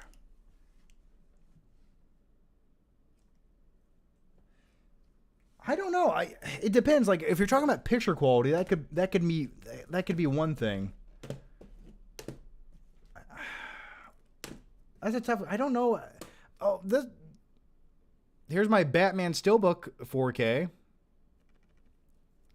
Let's see. You know, I think as far as packaging goes, I would probably say that True Romance 4K. I really would say as far as packaging goes. As far as like picture quality goes, I'm not sure yet. I'm not sure. I know Live, Die, Repeat, or Edge of Tomorrow recently came out on 4K, and I do want to pick that up. I heard it's okay looking. But yeah, as far as picture quality, I'm not quite sure yet this year. Claudia Rogajan says, what did you think of Ambulance? I thought that was a terrible movie. I thought it was really bad. I thought it was a bad screenplay, a bad script. I think the characters in that movie were idiotic. Like you have Jake Gyllenhaal's character who like runs this $1 million car museum or something, and he clearly has the funds to support his bank robbery heist, but at the same time he has the worst plan ever, and he just robs a bank without a mask. I don't know what his end game was for that. I don't know how that was supposed to work out for him. And then they just make every terrible decision they possibly can. It just felt illogical, frustrating to watch, and the most self-indulgent Michael Bay disaster I've seen in many years. It was almost exhausting to get through. And some of those random drone shots that just make no sense to what's happening in the story, or it's just zooming through a parking garage or on the side of a building for no reason. I was like, Michael Bay has lost his mind. He's lost it. And it was way too long. And then you have these character moments at the end of the movie where it looks like a Mentos commercial where they freeze frame it. They go, Mentos ever, Mentos, da, da, da, da, da. Mentos. Like, it's almost a scene like that at the end of the movie with the main chick. I don't know. I hated it. I hated it. I thought it was going to be like a more subdued Michael Bay movie. Like, he's getting back to what he can do best. A simple action movie. And it's just like a waste of Jake Gyllenhaal. Joey Ruiz, Lord of the Rings, says, American Psycho, my favorite Christian Bale movie. I gotta go return some videotapes. Don't just look at it, eat it. Don't touch the watch. I love it. I just watched it the other week, actually. It made me want to listen to some Phil Collins on Spotify. I will say that. Do you like Huey Lewis on the News? Matt Landowski says, it is definitely worth a watch. I found myself chuckling like a 10-year-old kid brings me back. Absolutely, man. What were we talking about again, Matt? Drive 4K is the best this year. I don't have that. I didn't even know. I forgot that came out. John, it's called All You Need Is Kill. That's what it should have been called. But they couldn't make up their mind. Owie Review says Requiem for a Dream. Yes, that's the movie I was referring to with Jennifer Connelly. Ass to ass. Owie Review says Con Air is better than The Rock. Both are great. I think The Rock is the better movie, but Con Air is the easier movie to like rewatch.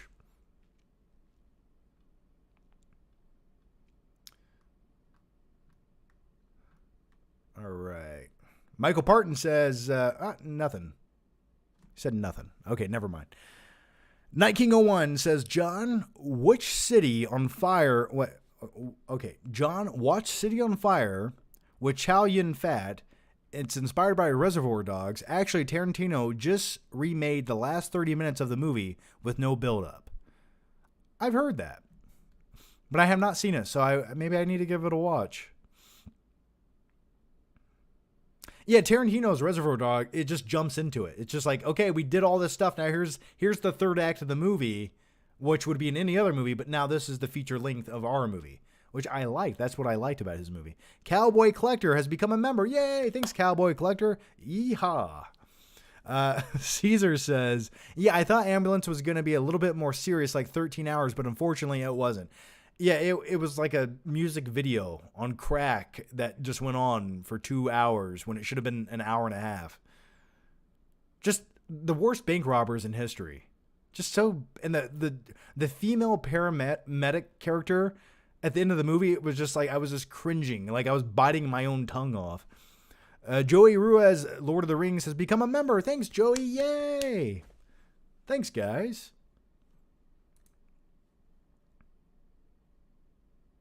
Is Requiem for a Dream a good movie? It is a good movie. You just have to be in the completely right mindset to want to watch it. You will be depressed after you watch it. You'll probably never want to do heroin, which I hope you don't want to do anyway.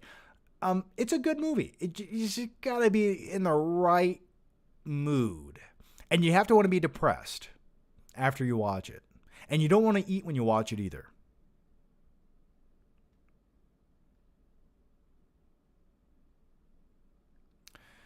Did you see Everything Everywhere All at Once? Not yet. Sort of savoring the flavor at this point. I want to be the last person on earth to watch the movie. Matt Landowski says, was it referring to the new Beavis and Butthead? Yes, sorry, yes. Curious on your thoughts. Yeah, I will watch the Beavis and Butthead movie soon, maybe the next day or two when I have a little bit of downtime. But yeah, I'll check it out. One and done. Requiem is like Schindler's List, one and done. Yeah, but at the same time, there's a lot of serious, depressing movies that I can watch over and over again. Like you said, Schindler's List. I do agree. Schindler's List for me was a one-watch movie. But oddly enough, The Pianist, I have watched like 10 times. Depressing as shit. It's definitely depressing. But I find it so much more rewatchable. Claudia Rogajon says, if Gyllenhaal had money, why did he rob the bank? I don't know. Why didn't he just buy some fucking cryptocurrency? I don't know, man. I don't know. Why did he not wear a mask when he robbed the bank? Like, this is a guy who lives in the same town he's robbing this bank. He lives in this town. He has a business, like an establishment, like this big business. His face is everywhere. And he just walks to a bank and robs it with like machine guns and a crew. Like, this was his plan. And you want me to like get behind these characters after this? Like, think they're competent? No. OE Review says Trainspotting is a lot easier to watch over Requiem for a Dream. Both are about heroin addiction. Yes, they are indeed. Trainspotting is probably the more enjoyable movie. The scene where the little baby crawls on the ceiling is good stuff. Mike Moolah. John, did you like the movie Get Out? Yes, I did. I did like it. I watched it once. I've never had the urge to watch it again. But the first time I watched it, I did enjoy it. I do have a review for the movie. If you want to go watch it on YouTube right now. So if you want like 8 minutes of me talking about it, definitely check that out. I am looking forward to Nope, though. And speaking of Nope, they have a really cool stand. I have it on my, go follow me on Instagram, the Flick Pick. They had this really cool standee at the theater the other day for Nope. It had like the wacky inflatable waving arm guys. It was really awesome. It was one of the coolest standees I've ever seen. But I made like a quick little video of it if you want to go check it out.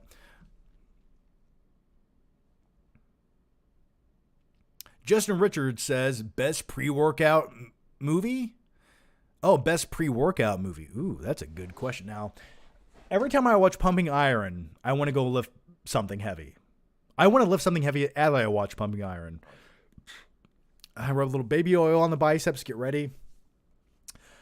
Another one would be probably, I wouldn't say it's one of the best movies, but it does make me want to work out when I watch it. And it's the Michael Bay movie.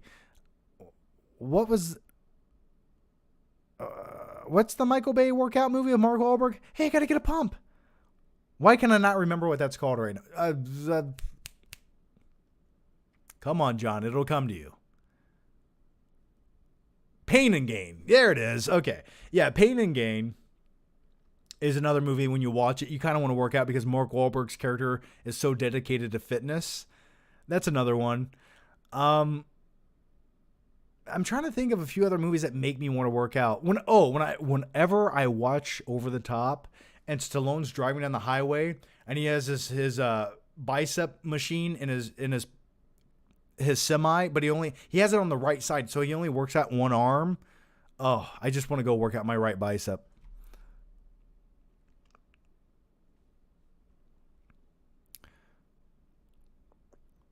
Let's see. Betta Bennett says, been watching you since I was a little kid. You and Chris and Jeremy made me love movies, dog. Well, thanks for that, man. How old are you now? 47? Well, thanks for that, man. That means a lot. Thank you for that. It's been a long ride, man, but we're not. The journey has just begun. We're not going anywhere just yet. 1901 says, speaking of City on Fire again, I saw Reservoir Dogs for the first time.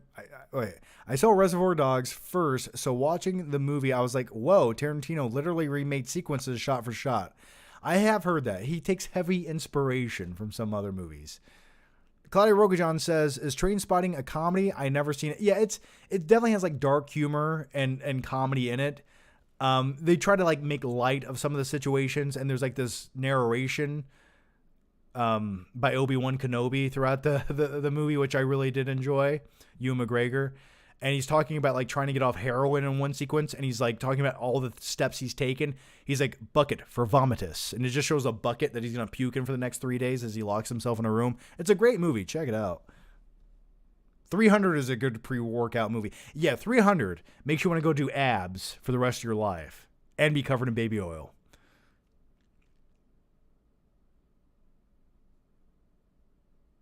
I mentioned pumping iron.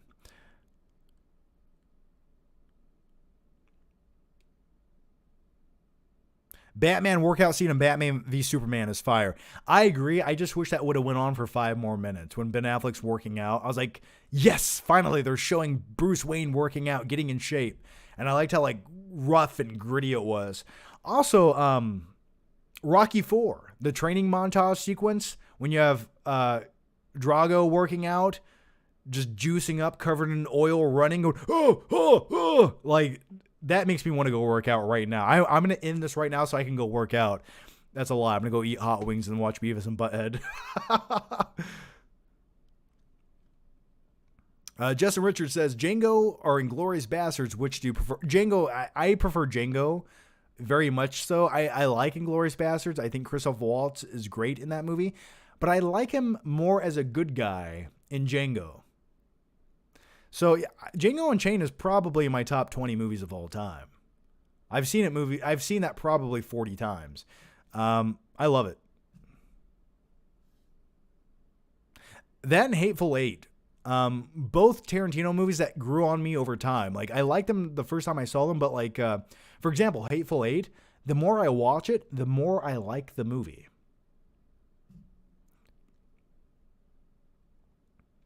Daryl Harmsey says, John, what did you dream of last night? If an asteroid had to hit Earth tonight, what would be the last film you would watch? I probably would not sit down and watch a movie if I knew impending doom was upon us. I'd probably immediately hit the streets and start purging. Take that how you will. But the last movie I'd watch Firestarter. Because watching this would make me wish I was dead. I haven't seen it yet. I don't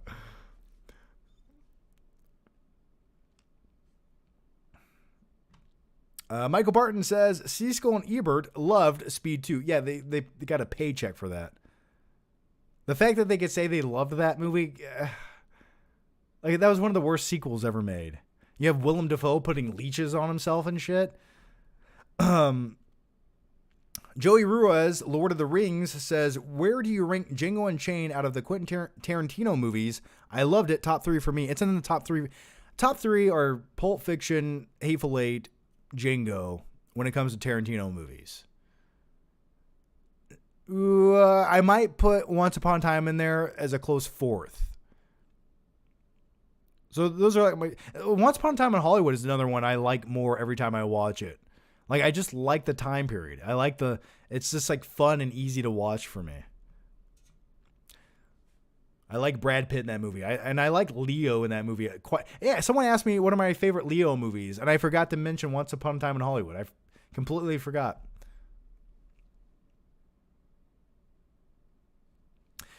When it comes to Siskel and Ebert, some of their opinions on the movies are odd to me. Like, I remember Ebert didn't like Kick-Ass because Hit Girl, being a little girl beating up people, seemed like unnecessary violence to him. And it's just like comments like that. It's just like, if like that's your major complaint, then you're not getting it. Like, you're just not you're like something, it's not there. Michael Barton says, Dumpster Juice John, watch the original 1984. I will. Yes, guys, I watched Stranger Things. Go back to the beginning of the live stream. We talk all about it. Night King 01 says, ever seen Django? 1966, heavy influence on Tarantino. I've never seen the original Django.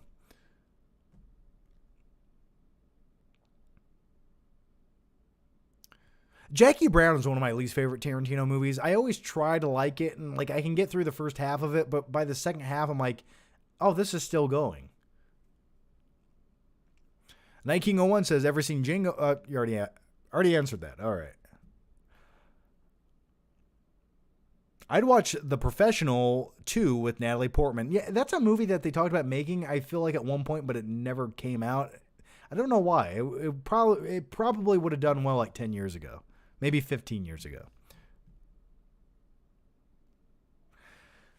All right, guys. I think I'm going to wrap up the live show right there. Talking about Firestarter. Yeah, Firestarter, the original with Drew Barrymore. Yeah, I know what you're talking about. I've seen it. But anyway, guys, I want to say thank you guys for joining me once again for another live show. I do appreciate it. If you guys want my thoughts on Thor, Love and Thunder, go over to the Flick Pick channel. Check out my quick out of the theater review of the movie. It's like, here's Ragnarok, and a few steps down is Thor, Love and Thunder. I will say that. But as always, guys, thank you for the super chats, the questions, just hanging out, joining me for a little bit. I hope you enjoyed the questions, and I hope you guys have a good night. Stay safe, sweet dreams, and I'll see you guys next time. Until then, give the video a like, stick it to the man, and show YouTube, fuck their algorithm. You like what you're getting, and you want more of it. Or don't. It's up to you. All right, take care, guys. Bye-bye.